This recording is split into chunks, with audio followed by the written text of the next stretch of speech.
quit public school teaching about 3 years ago. I made a post about it and I have a lot of you asking questions, so let me answer some of the questions.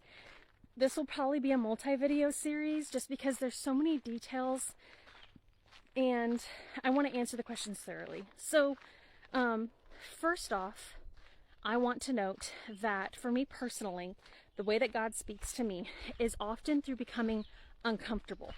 Uncomfortable with situations there's no reason to be uncomfortable with.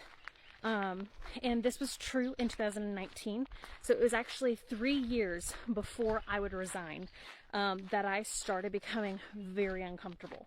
And I wonder if part of that was because of what else was coming. The worldwide events that happened between 2019 and 2022 really were catalysts in the change that happened in my own life. I know those years were horrendous for a lot of people, but God used it for a whole lot of good for me. So during that time, while we were asynchronous and work looked different, teaching the kids looked different, everything was different, I really started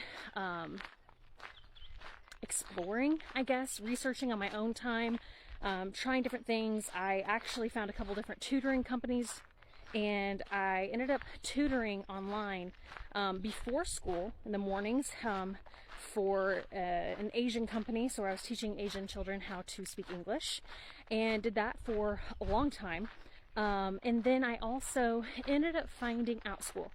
Now, after I found Outschool, I originally started on there as teaching, tutoring, reading to kids. It was something I did in general at work, and so I already had the ability, I knew what to do, and I had the credentials to do it. And so I started testing it out, and I did this while I was still working. So I would work during the day, and then during my, right after school, I'd get my tutoring materials ready, and then I'd spend about an hour and a half, maybe 2 hours after school tutoring online.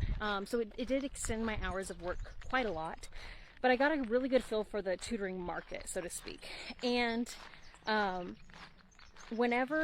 fast forward a little bit, whenever it came time for me to resign, I knew that tutoring online was where I was headed.